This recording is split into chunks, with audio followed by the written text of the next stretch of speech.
नमस्कार बंधुरा आमी देवजानी आपनादेर चैनल देवजानी रान्नाघर ভিলেজ ফুডে আপনাদের সবাইকেই স্বাগত জানাই। আজকের রেসিপি ছোলা ভাজা। ছোলা ভাজা দোকানে বিক্রি হয়, কিনে খাই। অনেক সময় সেই ছোলা এনে বাড়িতে ভিজিয়ে খাই। অনেক সময় মনে হয় বাড়িতে ছোলাকে ভাজবো, কিন্তু ঝামেলার কারণে ভাজা আর হয় না। অনেকেরই এরকম হয়। তবে হ্যাঁ, আজকে ছোলা ভাজাটা যেভাবে ভাজা হবে কোনো রকমভাবে কোনো ঝামেলা হবে না। একদম তেল আর বালি ছাড়াই ছোলা ভাজা হবে। আর সেই রেসিপি খুব সহজভাবেই আমি আপনাদের সঙ্গে শেয়ার করব, যাতে আপনারাও বাড়িতে তেল বালি ছাড়াই খুব সুন্দরভাবে ছোলা ভেজে নিতে পারেন। সেই ছোলা বেশ কয়েক মাস ধরে স্টোর করে খেতে পারেন। চলুন তাহলে রান্নাঘরে যাওয়া যাক, ছোলা ভাজা রেসিপি শুরু করা যাক। আসুন। ছোলা ভাজার জন্য আমি এখানে বেশ কিছুটা ছোলা নিয়েছি। এবার যেটা করতে হবে, উনুন ধরানোর আগে ছোলাতে পরিমাণ বুঝে লবণ আর হলুদ দিয়ে দিতে হবে। লবণ হলুদ দেওয়ার পর হাতের মধ্যে একটুখানি জল নিয়ে একটু ছিটিয়ে দিতে হবে। জলটা যাতে ছেটাতে হবে তার একটাই কারণ, লবণটা যে দেওয়া হয়েছে খুব সহজে যাতে গলে যায়। লবণ আর হলুদ দিয়ে জলটা ছিটিয়ে ভালোভাবে ছোলাটাকে মেখে নিতে হবে। মেখে নেওয়ার পর 15 থেকে 20 মিনিটের জন্য ছোলাটাকে, যদি রোদ্দুর থাকে হালকা করে একটু রোদে দিয়ে দেবেন, আর রোদে না দিলেও এমনিতেই যে কোনো জায়গায় একটুখানি মেলে রেখে দেবেন 20 মিনিট কি 25 মিনিট। তারপর কিন্তু আপনারা ছোলা ভাজতে পারবেন। ছোলাটাতে আমি আগে থেকেই লবণ আর হলুদ মাখিয়ে নিয়েছি। দেখুন, লবণ আর হলুদ মাখানোর পর কিছুটা সময় কিন্তু বাতাসে রেখে দিতে হবে, যাতে ওই লবণ মাখানোর এক্সট্রা জলটা ছোলার গা থেকে চলে যায়। সেটা রোদ্দুর হতে পারে, নর্মাল যে কোনো জায়গায় বাতাসে রাখলেই কিন্তু ওই এক্সট্রা জলটা চলে যাবে। আর আমার এখানে ছোলাটা থেকে সেই এক্সট্রা জলটা চলে গেছে। দেখুন, চাইলে আপনারা হালকা একটু রোদ্দুরে দিয়েও দিতে পারেন। চলুন তাহলে আর কথা না বাড়িয়ে উনুন ধরিয়ে নিই। উনুন ধরিয়ে নিয়েছি, কড়াই বসিয়ে দিয়েছি। কড়াইটা কিন্তু একটু অন্যরকম কড়াই নিয়েছি, কারণ যেহেতু ছোলা ভাজবো তার জন্য। আপনাদেরকে প্রথমেই বলেছিলাম কিন্তু তেল এবং বালি ছাড়া আজকের ছোলা ভাজবো, কোনো কিছু দেবো না। তবে রান্না করার যে লবণ, সেই লবণ দিয়েই কিন্তু ভাজবো। বালিটা আবার কোথায় পাবো না পাবো সেটা একটা সমস্যার ব্যাপার হয়ে থাকে অনেকের কাছে। তো লবণটা সকলের বাড়িতেই থাকে, আপনারা এই লবণটা দিয়ে ছোলাটা ভেজে নিতে পারবেন। ওই লবণটাকে আবার তরকারির কাজে লাগিয়েও দিতে পারবেন। আমি এখানে বেশ কিছুটা লবণ দিয়ে দিচ্ছি। এইবার লবণটা গরম হবে, তার জন্য একটুখানি টাইম নেব। লবণটা ওদিকে গরম হতে হতে ছোলাটা ভেজে যেখানে ফেলবো সেই জায়গাটা করে নিলাম। এখানে দেখুন, ছোলার থালাটা এদিকে রাখতে হবে। লবণটা ভালোভাবে গরম হয়ে গেছে। দেখুন, এই দেখুন কালারটাও চেঞ্জ হয়ে গেছে। বেশ ভালোভাবে গরম করে নিতে হবে প্রথমে, তারপর এক মুঠো ছোলা দিয়ে দেব। আর একবার দিয়ে দিই একটুখানি। ঘন ঘন নাড়তে থাকবে, ঠিক এইরকমভাবে ঘন ঘন নাড়তে থাকতে হবে।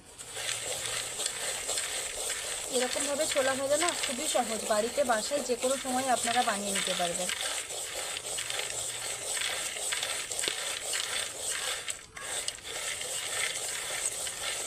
একটু টাইম নিয়ে কিন্তু নাড়তে হবে, যেহেতু ছোলা মুড়ি হলে কিন্তু একদম অল্প সময়ে হয়ে যেত।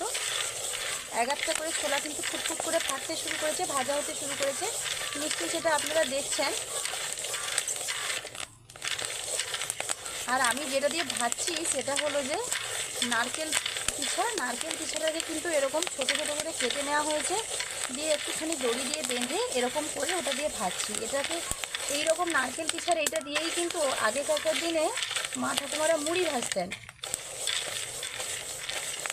এটা দিয়ে একটু সুবিধা হয় বলে এরকম করে কিন্তু নিয়ে নিয়েছি।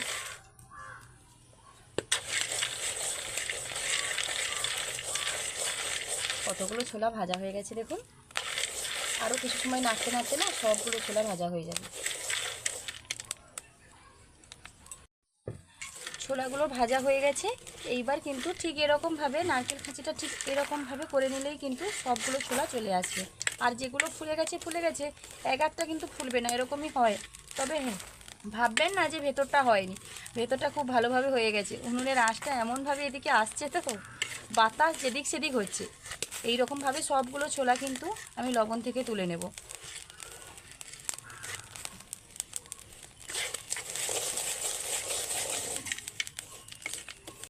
যেটা দিয়ে আমি ছোলা ভাজছি সেটা আপনারা ভালোভাবে দেখে নিন। এটা কিন্তু প্রথমে দেখানো হয়নি, তার জন্য আমি এখনই দেখিয়ে দিচ্ছি। এইবার দিয়ে দেবো আরও 2 মুঠো ছোলা।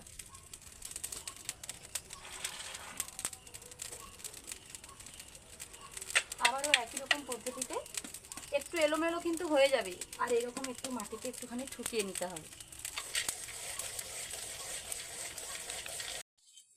আবারও একবার দিয়ে দেবো, একই রকমভাবে ছোলাটাকে ভেজে নেব।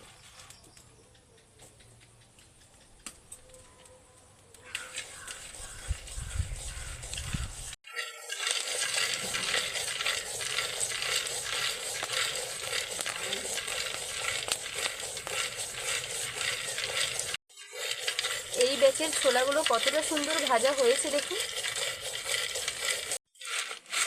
এগুলোকে তুলে নিচ্ছি।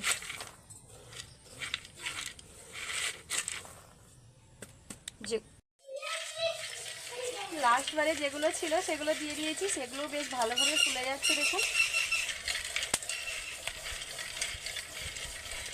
বালি তেল ছাড়া বাড়িতে খুব সহজভাবে বাড়িতে থাকা উপকরণ দিয়েও কিন্তু আপনারা বাড়িতে ছোলা ভেজে নিতে পারবেন।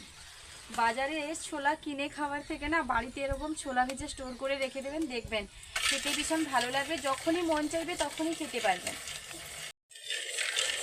বাড়িতে ছোলাটা ভাজলে না খরচটাও কম পড়বে, মন ভরে একদম খেতে পারবেন। এগুলো ভাজা হয়ে গেছে, তুলে নিচ্ছি। সবগুলো ছোলা তো আমার ভাজা হয়ে গেছে। এগারটা কিন্তু একটু কালো কালো পোড়া পোড়া ভাব হয়ে গেছে। তার কারণটা কি জানেন তো? ওই যে ঝাঁটা খাঁচিটা আমি এরকম করছিলাম, ওই খাঁচিটা এরকম করার কিন্তু আমাদের তেমন করে অভ্যাস নেই। ওইটা একটু এদিক ওদিক করতে গিয়ে আর ওই খাঁচিটা দিয়ে ছোলাগুলোকে টেনে নিচে ফেলাতে গিয়েই কিন্তু আঁচটা একটু বেশি লেগে গেছে।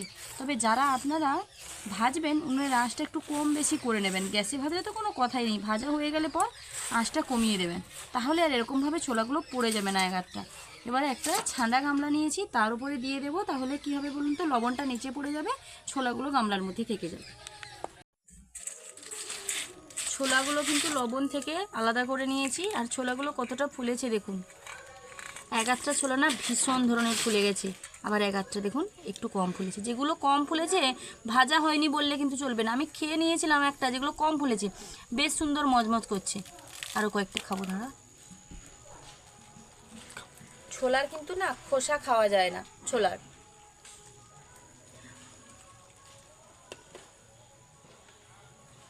বাড়িতে নিজের হাতে ভাজা ছোলা না বেশ ভালো লাগছে। প্রত্যেকটাই মজমজ করছে। আমি যেগুলো হাতে নিয়েছি না দেখুন, সেগুলো খুব একটা ফোলেনি, কিন্তু সেগুলো খাচ্ছি। তাহলে বন্ধুরা দেখলেন তো, বালি ছাড়াও বাড়িতে আপনারা এরকমভাবে ছোলা ভেজে নিতে পারবেন। এই ছোলা ভাজার রেসিপি কীরকম লাগলো লাইক কমেন্ট শেয়ার করে জানাতে ভুলবেন না। যদি ভালো লাগে আমার চ্যানেলটি সাবস্ক্রাইব করে আমার পাশে থাকবেন। দেখা হচ্ছে আবার নতুন কোনো রান্নার রেসিপি নিয়ে।